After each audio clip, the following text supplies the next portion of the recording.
ایمان والے کے لیے آئینے کی طرح ہوا کرتا ہے. ایمان والا دوسرے ایمان، جس طرح سے انسان کے چہرے پر دھبا لگ جائے وہ اپنے دھبے کو شیشے کے سامنے کھڑے ہو کر صاف کرتا ہے اور شیشہ بتاتا ہے کہ آپ کے چہرے میں کہاں کہاں دھبا لگا ہے، اور وہ شیشہ آپ کی برائی کہیں اور بیان نہیں کرتا ہے. اسی طرح سے یہ ایمان والے ہیں. اگر آپ کے نزدیک کسی انسان کے اندر برائی نظر آتی ہے تو آپ بھی ایک شیشے کی طرح بن جائیں، ایک آئینے کی طرح بن جائیں اور اس کی برائی کو اس طرح سے دور کریں کہ اس کا احساس کسی اور کو نہ ہو، اور آپ اس کی برائی کسی اور کے سامنے نہ کریں کہ فلاں کے اندر یہ برائی میں نے دیکھی ہے، فلاں کو میں نے فلاں برائی میں ملوث پایا ہے.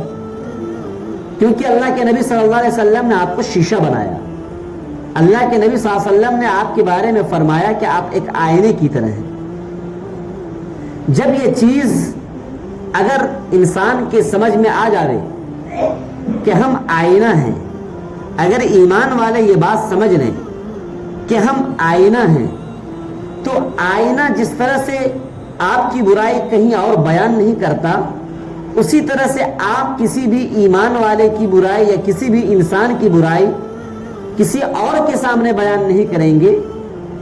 جس طرح سے انسان کا جھگڑا کبھی آئینے سے نہیں ہوتا ہے، اسی طرح سے یہ صاحب برائی جس کے اندر برائی ہے، اس انسان کا جھگڑا کبھی بھی اس انسان سے نہیں ہوگا جس نے اصلاح کرنے کی کوشش کی ہے. آج ہمارے معاشرے میں کیا ہو رہا ہے، عام طور سے جو جھگڑے اور لڑائیاں اور فسادات برپا ہوتے ہیں، ان کی سب سے بڑی وجہ یہی ہے کہ ہم نے آپ کی برائی کسی اور کے سامنے بیان کر دی، ہم نے آپ کی کمی کسی اور کے سامنے بیان کر دیا. ایک طرف ہمارا دعویٰ ہے کہ ہم نماز پڑھتے ہیں، ہمارا دعویٰ ہے کہ اپنے نبی سے پیار کرتے ہیں، ہمارا دعویٰ ہے کہ ہم قرآن کی تلاوت کرنے والے ہیں، ہمارا دعویٰ ہے کہ ہم نماز کے پابند ہیں، ہمارا دعویٰ ہے کہ ہم اللہ کے راستے میں نکلنے والے ہیں. اور دوسری طرف آپ کا کارنامہ یہ ہے اور ہمارا کارنامہ یہ ہے کہ ایمان کا جو تقاضا ہے اس تقاضے کو ہم نے چھوڑ دیا ہے. ایمان کا جو مطالبہ ہے وہ مطالبہ یہی ہے کہ اگر آپ ایمان والے ہونے کا دعویٰ کرتے ہو تو اس پر عمل کرتے ہوئے اپنے آپ کو شیشہ بناؤ،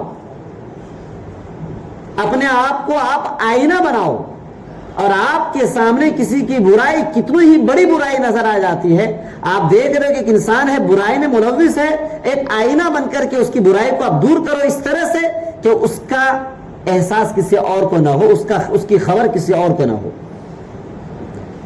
اگر ہم نے اپنے آپ کو آئینہ سمجھتے ہوئے اپنے معاشرے کی برائیوں کو دور کرنا شروع کر دیا تو یاد رہے جھگڑے ختم ہوں گے، اور جس انسان کے اندر برائی ہوگی اس کی برائی آپ کے منشا کے مطابق اور آپ کی خواہش کے مطابق اس طرح سے دور ہوگی کہ آپ کو خوشی کا احساس بھی ہوگا اور یہ معاشرہ خوبصورت معاشرہ بن جائے گا. آج ہماری اولاد ہم سے کیوں بھاگ رہی ہے؟ آپ دیکھ رہے ہو ایک وہ دور تھا کہ گھر جنت نما ہوا کرتا تھا، دسترخوان پر باپ بیٹھتا تھا، بیٹا بیٹھتا تھا، ماں بیٹھتی تھی، سب بیٹھتے تھے. آج کیوں ہمارا یہ دسترخوان اجڑ گیا؟ آج کیوں ہمارا گھر جو خوبصورت ہوا کرتا تھا ہمارے اس گھر میں آگ لگ گئی؟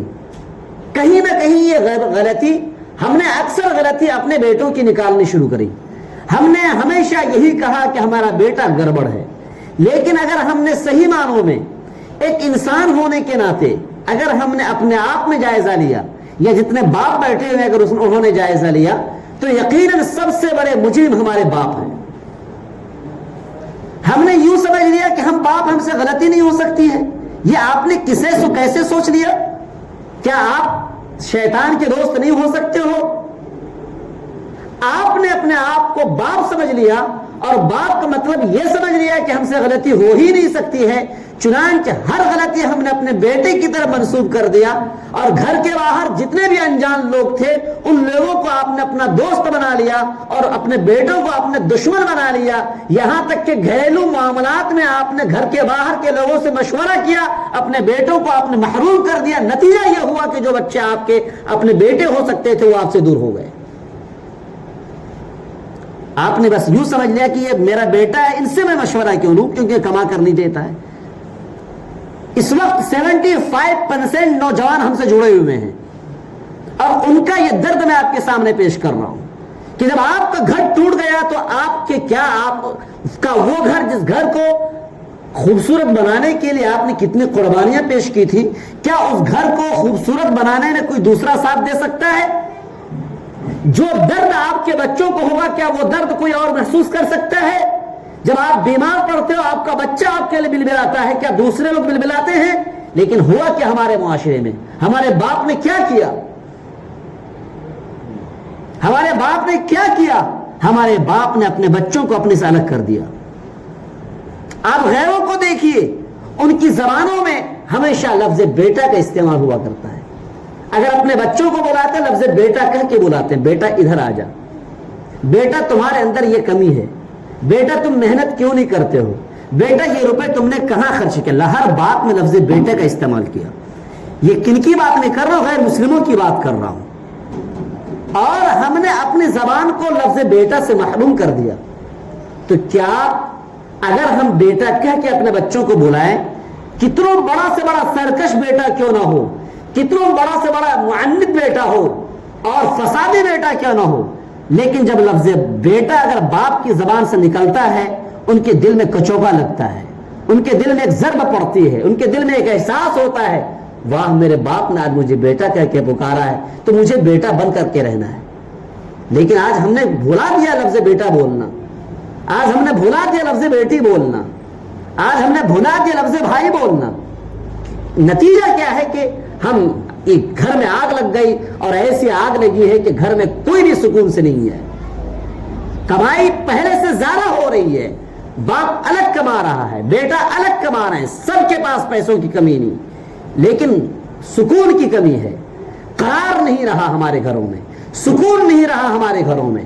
تو کیا ضرورت ہے ایسی آمدنی، اور کیا ضرورت ہے ایسے پیسوں کی جن پیسوں کی بنیاد پر ایک ایسا فتنہ پیدا ہو، جن پیسوں کی بنیاد پر ایسی آگ لگ جائے جس آگ میں جو نسل نو تیار ہو، جو ہمارے چھوٹے چھوٹے بچے جو اس وقت 5 مہینے 2 مہینے 1 سال 2 سال جو بچے ہوا کرتے ہیں، آپ کی گود میں جو بچے ہوا کرتے ہیں، یاد رہے وہ بچے بھی بگڑتے ہیں جب شوہر اور بیوی میں جھگڑا ہوتا ہے، جب گھروں میں باپ اور بیٹوں میں جھگڑا ہوتا ہے، اس کا اثر ڈائریکٹلی ان چھوٹے بچوں پر پڑتا ہے۔ اور جب وہی چھوٹے بچے بڑے ہوتے ہیں، اپنے باپ اور اپنے بھائی کو لڑتے ہوئے دیکھتے ہیں، تو ان بچوں کے دل و دماغ میں یہ بات بیٹھ جاتی ہے کہ ہمارے گھر میں کبھی سکون نہیں ہو سکتا ہے۔